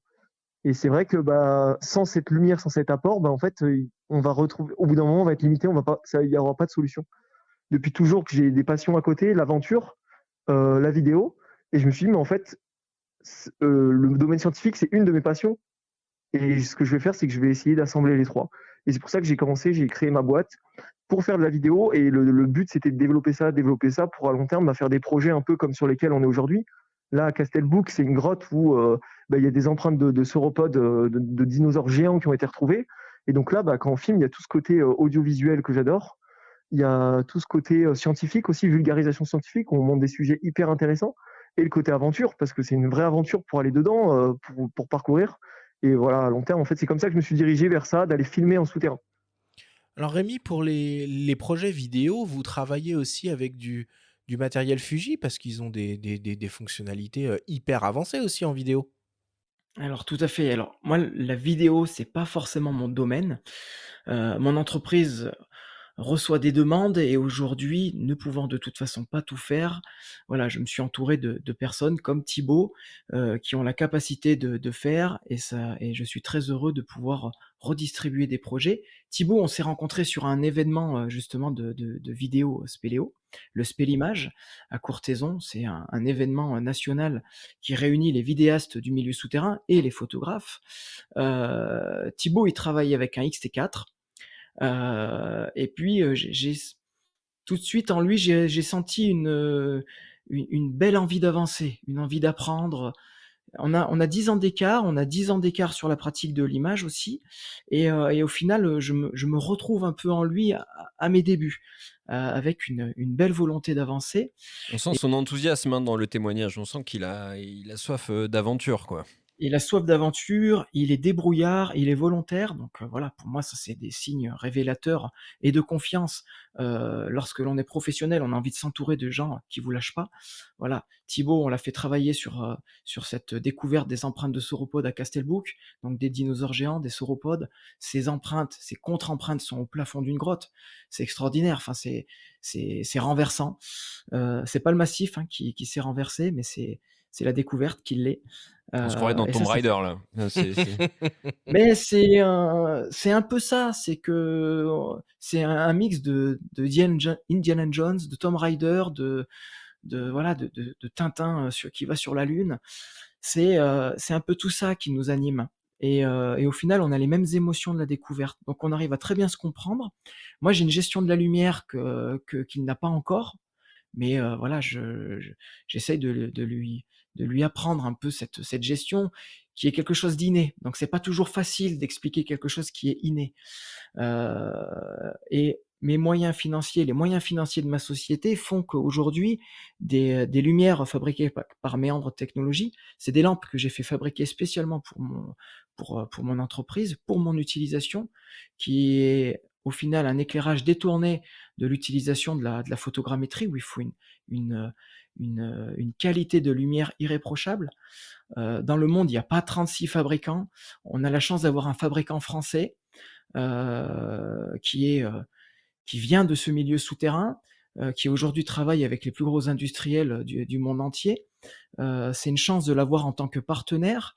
Et en plus, j'ai pu développer, grâce à mon savoir-faire de photographe, des éclairages qui me servent aujourd'hui et qui me permettent d'avoir des contrats parce que je suis le seul à détenir ces éclairages. Quand on a du matériel exclusif à une société, d'un point de vue purement commercial, c'est pas anodin. Ah oui. Alors, tu as la chance de pouvoir vivre aujourd'hui de ton activité. Alors, tu travailles comme photographe-auteur pour toi, mais aussi, et tu l'as déjà évoqué pour des entreprises, tu te qualifies même comme photographe industriel et scientifique. Tu proposes de la photo, de la vidéo et même ce que l'on appelle de la photogrammétrie. Michel Besson, chef d'une petite entreprise spécialisée dans les travaux en milieu souterrain, basée dans le Lot, fait appel à ton savoir-faire. Il nous explique pourquoi. Rémi a une activité, enfin, il a eu des activités de travaux acrobatiques et de chantier. C'est un homme de chantier, donc il connaît les contraintes qu'on a. il connaît les contraintes de sécurité par rapport aux engins. Donc quand il fait des photos, bah, soit on adhère et on mobilise l'appareil, l'engin pour faire une photo instantanée, mais bon, on accepte de perdre un peu de temps, mais ça permet à Rémi de faire quelque chose de préparé et d'avoir vraiment une photo qui reflète vraiment le travail de l'engin. Mais aussi, quand il fait ses photos, bah, il faut pas qu'il s'approche non plus quand l'engin est en service, qu'il puisse s'approcher jusqu'à une certaine distance pour pas se mettre ni lui en danger, ni perturber l'opérateur. C'est important. Ça me rappelle ça à l'esprit une photo qu'on a faite en creusant une cave où Rémi a fait une photo d'une haveuse avec des pics, vraiment s'allongeant par terre pour avoir une vue vraiment plongeante de l'appareil. Bon, on était à distance, c'est sûr, mais c'est vrai il s'est mis vraiment dans une position où bah, fallait pas non plus faire d'erreur, fallait pas que l'opérateur, tout d'un coup, il fasse manœuvrer le bras de l'appareil. Bon, il y a une confiance entre nous aussi, et puis il se mettait quand même à une certaine distance. Mais c'est vrai que c'était quand même une photo osée. Et ça permettait de voir vraiment le travail de la haveuse, des pics rentrant dans le rocher, assez formidable. Rémi, tu te souviens un peu de cette prise de vue qui nous raconte Michel? Tu as d'autres anecdotes un peu de mise en scène acrobatique qui demandent finalement des conditions de sécurité si extrêmes?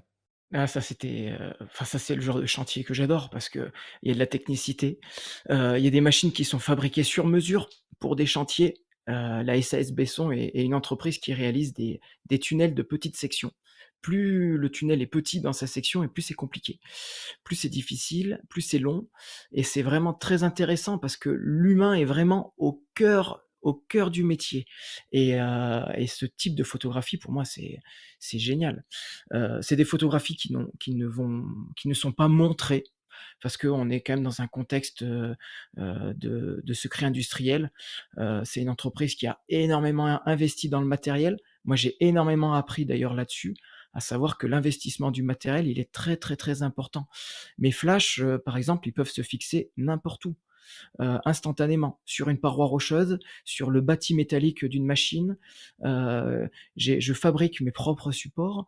Donc, cette idée de faire du sur-mesure pour des clients qui travaillent sur mesure, c'est un peu, voilà, c'est un peu un cercle vertueux. Par contre, c'est vraiment extrêmement contraignant de travailler dans ces milieux-là. Les machines, elles chauffent l'environnement à 50, 60 degrés. On a extrêmement chaud. Là, le chantier, il y avait des bancs de silice dans le massif. Donc, une haveuse, elle vient mécaniquement grignoter la roche. On est sur une abrasion et l'abrasion vaporise la silice.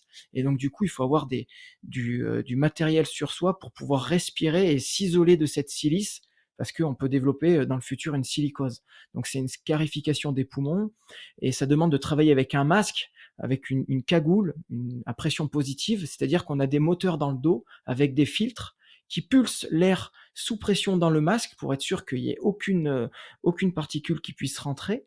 Mais on est très très limité. On peut pas marcher vite, sinon on s'essouffle, il n'y a pas assez d'air qui rentre. Si les moteurs s'arrêtent, on a de la buée rapidement. Il ne faut pas que les filtres soient encrassés non plus. Et pour faire de l'image, on ne peut pas se rapprocher l'œilleton de l'œil. On est obligé de viser sur l'écran. Donc tout ça, c'est des contraintes assez importantes. Si on rajoute en plus les machines en mouvement, les projections de roches, où il faut être extrêmement vigilant. Moi, casser des filtres de protection, ça m'arrive souvent parce que j'en prends tellement plein la figure que quand ça projette, le matériel, parfois il se fait pulvériser. Mes flashs sont des survivants. J'ai des flashs qui ont des sacrées histoires à raconter. Ça, c'est pas mal comme phrase. Des flashs qui ont des histoires à raconter. Oui, il faudrait les visualiser, les voir. On en voit d'ailleurs certains sur la vidéo dont on a parlé tout à l'heure. On voit des flashs couverts de boue, notamment. Et parmi tes domaines de compétences, donc il y a la gestion des flashs. On a beaucoup parlé aussi au cours de la discussion de photogrammétrie. Qu'est-ce que tu peux nous en dire? Parce que c'est quand même une de tes spécialités. Et ce qui fait que tu as certains clients. Alors la photogrammétrie, c'est un environnement enfin, c'est une demande qui est, extrêmement, porteuse pour l'avenir. Que je dis souvent que le métier de photographe, c'est un métier qui demande souvent à être réinventé et aujourd'hui, le métier de photographe, il touche bien plus que la photographie d'illustration. On peut sortir d'un contexte, une situation en la numérisant. C'est-à-dire qu'on va créer numériquement une copie virtuelle et la photographie, poussée à son extrême, qui est la photogrammétrie, permet de justement arriver à à ce type de travail et à ce type de rendu. C'est-à-dire qu'on va utiliser un grand nombre de photographies qui sont prises avec des angles très spécifiques, en milieu souterrain, un éclairage très spécifique, par des calculs, on va venir des calculs informatiques de très haute fréquence, on va venir assembler toutes ces photos jusqu'à avoir une restitution virtuelle de l'environnement en 3D et la photogrammétrie, ce n'est pas qu'une simple photo, c'est vraiment un outil de mesure et c'est un outil de mesure extrêmement précis et extrêmement performant. Thibaut, tout à l'heure, il nous parlait des empreintes de sauropodes.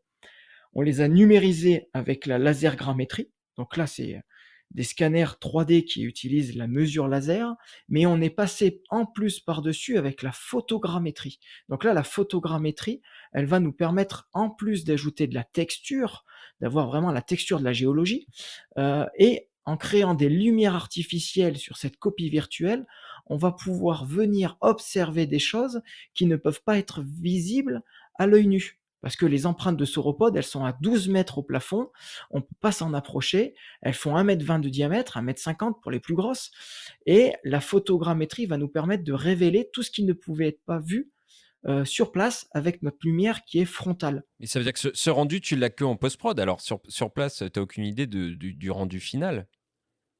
On sait quel rendu on va pouvoir obtenir. Mais Mm. par contre, en effet, sur place, on n'a pas ce rendu. C'est vraiment en post-production qu'on va faire varier les lumières, on va créer des lumières rasantes, on va ramener des jeux de couleurs par des jeux d'infographie où on va pouvoir faire des mesures d'altimétrie. Et là, on va vraiment observer des choses. Donc sur ces empreintes de sauropodes, on a découvert les griffes parfaitement conservées, on a retrouvé les coussinets de l'empreinte. C'est un animal qui fait 50 mètres de long et 30 tonnes. Hein. Donc on est sur des contextes, c'est inimaginable de pouvoir ramener ça à la surface. Et ça a du sens, ce métier de photographe. C'est-à-dire qu'on fait de l'illustration, de l'image qui fait rêver, mais en plus on ramène derrière de l'image qui permet de comprendre, qui devient vraiment un outil de mesure. Et en plus, un outil de mesure qu'on peut partager à l'autre bout du monde. Et ça, c'est extraordinaire.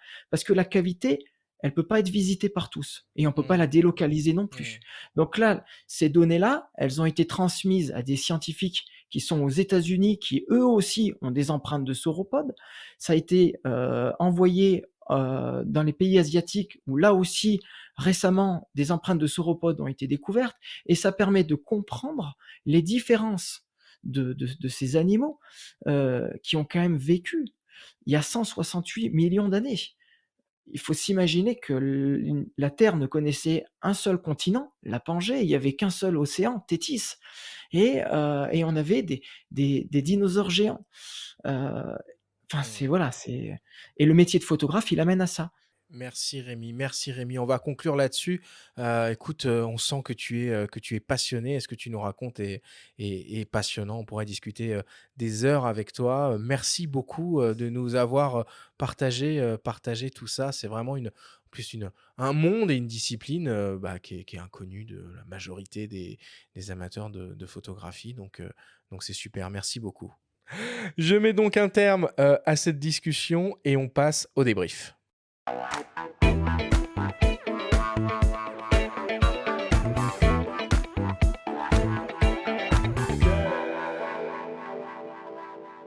Nous sommes toujours avec le photographe Rémi Flamand pour cette grande émission Au coin du feu.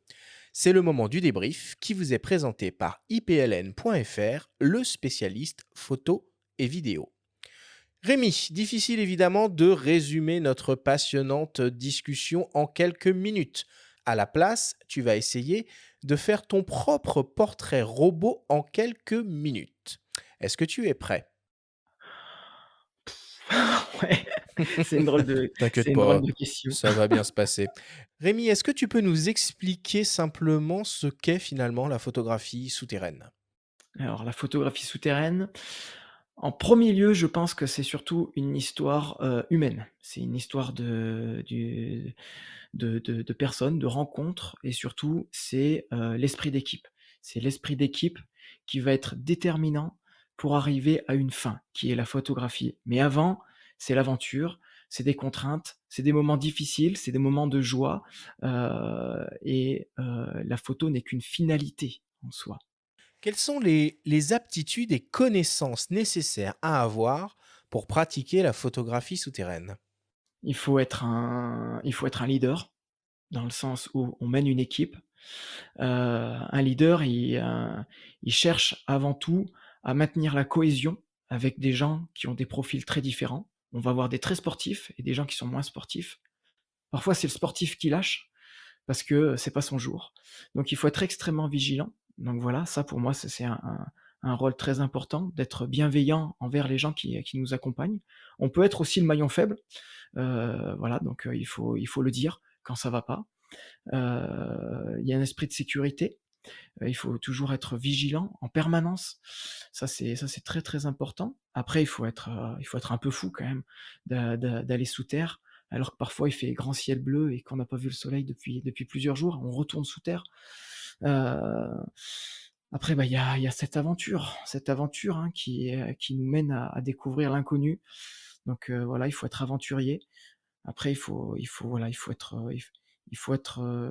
ouvert d'esprit, il faut laisser parfois aussi un peu, de la place aux autres, même si, le travail il est très personnel, parfois quelqu'un a des idées et il faut essayer. Il faut essayer ne serait-ce que pour valoriser la personne, pour valoriser son idée, même si on sait que parfois ça va pas aboutir, mais au moins la personne elle a essayé et en essayant elle a appris. Voilà, il y a pas d'erreur sous terre, on fait que apprendre. Et comment tu gères la perte de notions, spatio-temporelles une fois sous terre? Elle est, heu, elle est, hem, Elle est existante, hein, cette perte, mais avec le temps, on arrive à se retrouver un petit peu. On arrive à retrouver des repères.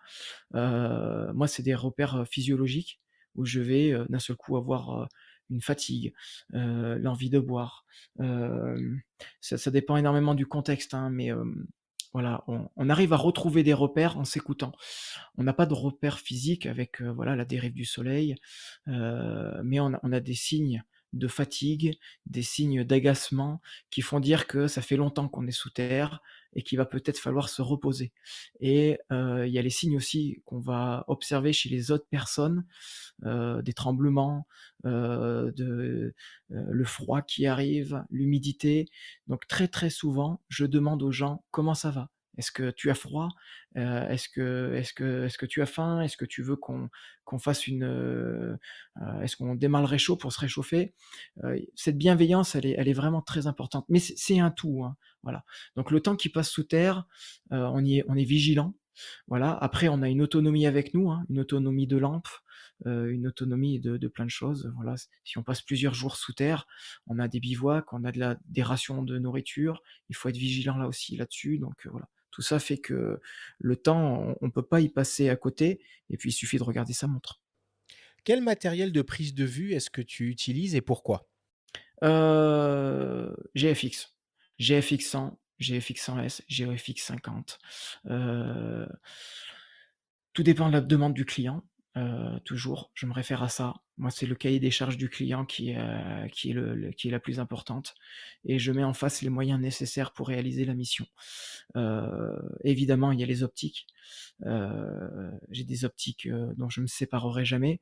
Aujourd'hui, le GF23 a été remplacé par le GF20-35, le nouveau grand angle du système grand format qui était, jusqu'à présent un peu, la limite.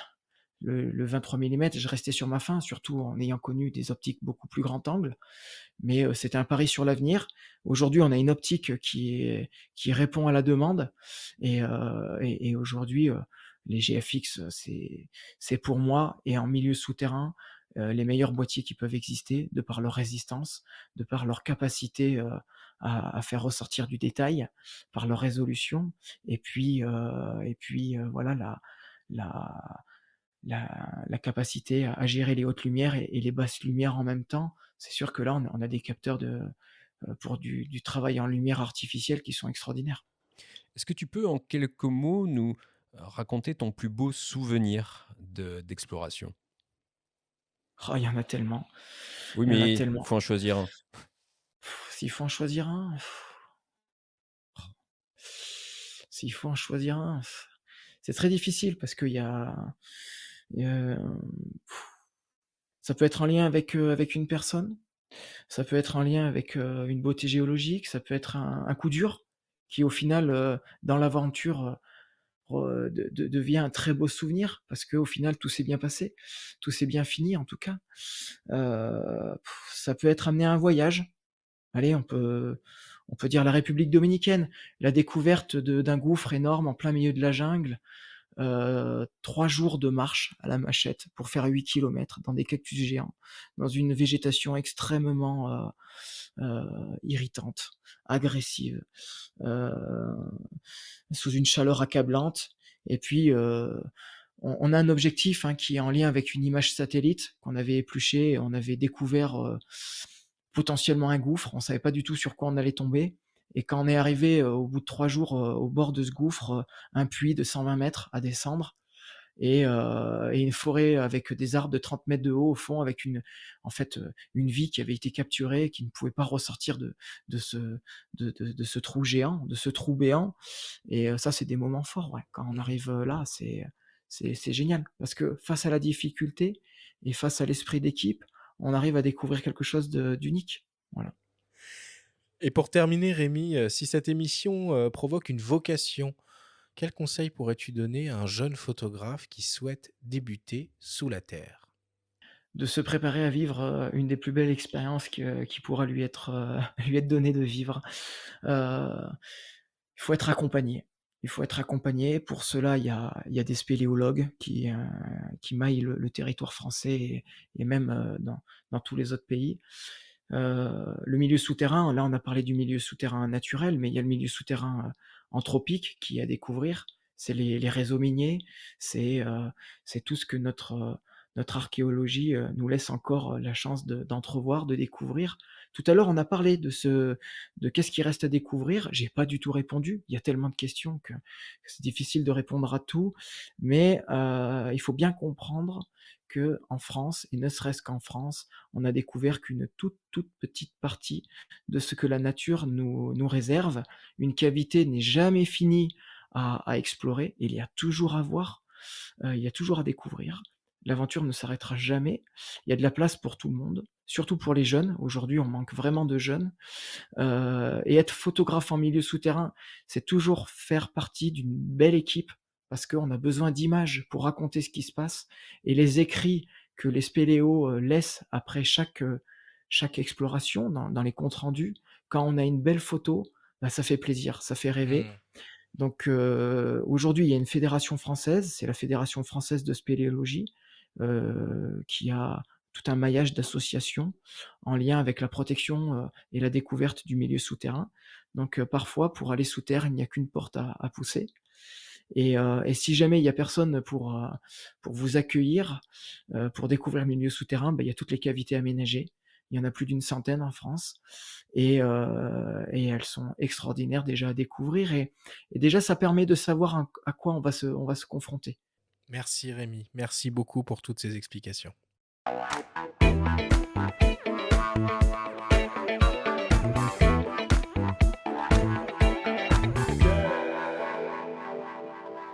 Il est temps d'attaquer la dernière partie de cette émission et de se confronter au traditionnel quiz.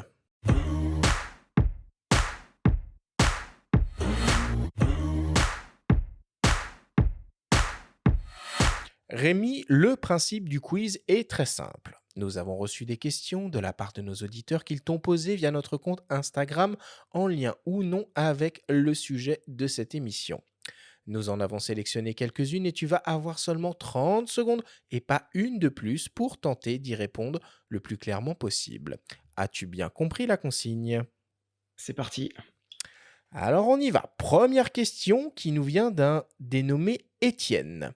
C'est quoi ton rendu de film argentique préféré chez Fujifilm? Velvia. La Pourquoi? réponse est courte et Oui, précise. c'est très C'est court. un des premiers à être apparu, en tout cas parmi les simulations de films. Et moi, j'ajouterais d'ailleurs, est-ce que tu bosses en JPEG aussi? Parce que tu fais beaucoup de post-prod, mais est-ce que tu exploites les JPEG de tes Fuji? Non, pas vraiment. Alors si, avec le XH2 où les logiciels de traitement d'image n'existaient pas, au moment où le XH2 je l'ai reçu. Je l'ai reçu 3 mois avant la sortie commerciale, donc j'ai fait du JPEG. Mais sinon je fais du RAW. Ah bah voilà. Du RAW. Ça marche. Deuxième question qui nous vient d'une dénommée Clara. Quelle est la découverte la plus incroyable que tu aies fait sous terre? Il y en a tellement. La galerie Eden Josiane dans la rivière souterraine de Malaval. Heu, une grotte, unique par ses concrétions, où, la moindre respiration, pourrait mener à mal, 10 000 ans de géologie. Très clair. Parfait. Moins de 30 secondes, on attend la fin du chrono. Faut y aller à Malaval, hein, décidément. Ouais, ça donne envie, hein. C'est le plus bel endroit du monde. Troisième question qui nous vient d'un dénommé Franck. Sous terre, il faut pousser les ISO. Avez-vous fait des tests de sensibilité avant de choisir Fujifilm pour faire vos photos? Alors, il faut pousser les ISO, mais moi je les pousse pas tant que ça. Je travaille toujours à 800 ISO. Je ne sors jamais de cette règle, tout simplement parce que c'est ma capacité à gérer les éclairages du premier coup. Si je bouge la sensibilité, je modifie tous mes Ouais, éclairages. donc finalement, des boîtiers avec des performances avec plus de 1 million d'ISO, ça te parle pas spécialement, quoi. Ça peut être utile dans des cas extrêmement précis. Ok. Quatrième question qui nous vient d'un dénommé Denis. Pourquoi est-ce que le nom de Martel revient sans cesse dès qu'il s'agit de grottes en France? Parce que c'est un personnage qui nous a légué l'envie de découvrir. C'est un des premiers spéléologues au monde à vraiment avoir eu une démarche scientifique sur, le milieu souterrain, un cartographe, un photographe également, et on a tout un patrimoine qui nous est légué grâce à Martel et ses collaborateurs. Mais il est pas le C'est seul. pas Charles, hein, qui avait arrêté les Sarrasins à Poitiers. C'est quoi son prénom à ce Martel? Édouard Alfred Martel. Ah. Eddie, si tu nous écoutes. Et enfin, pour terminer, une question de mes soins, une question qui tue.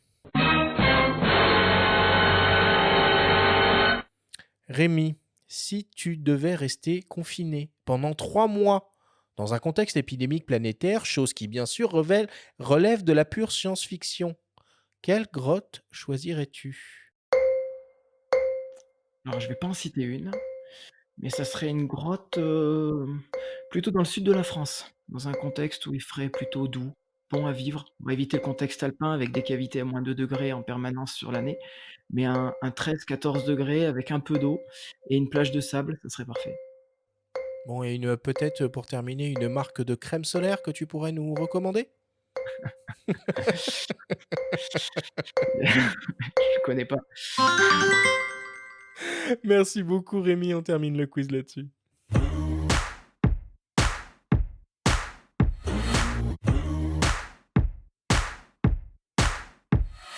Nous voilà désormais à la fin de cette émission. Rémi, une nouvelle fois, merci beaucoup de t'être prêté à cet exercice du haut coin du feu avec nous. C'est quoi tes actualités en ce moment? Mes actualités? C'est de repartir sous terre, évidemment.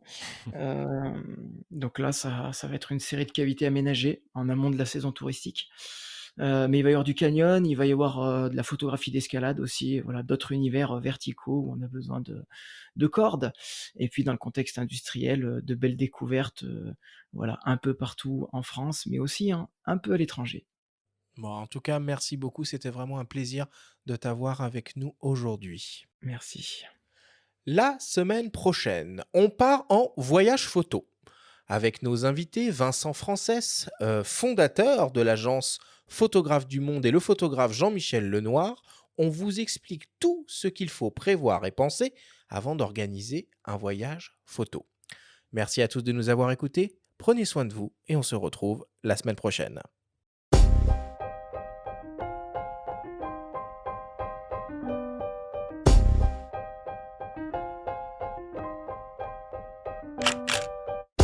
C'était Faut pas pousser les ISO, le podcast hebdo pour tous les passionnés de photos et de vidéos. Toutes les semaines, retrouvez Arthur Azoulay, Benjamin Favier et leurs invités pour parler de sujets matos, techniques et inspiration. Cet épisode vous a été présenté par Fujifilm avec la série X et le système grand format GFX, des appareils hybrides dotés d'une qualité d'image unique. Abonnez-vous à notre chaîne et retrouvez l'intégralité de nos émissions depuis toutes les plateformes d'écoute, comme Spotify, Apple Podcasts, Google Podcasts, Deezer, Amazon Music et YouTube. Si vous aimez notre émission, n'hésitez pas à liker, à vous abonner et à nous laisser un petit commentaire. Rendez-vous jeudi prochain pour un nouvel épisode. D'ici là, faites de la photo et n'oubliez pas, faut pas pousser les ISO.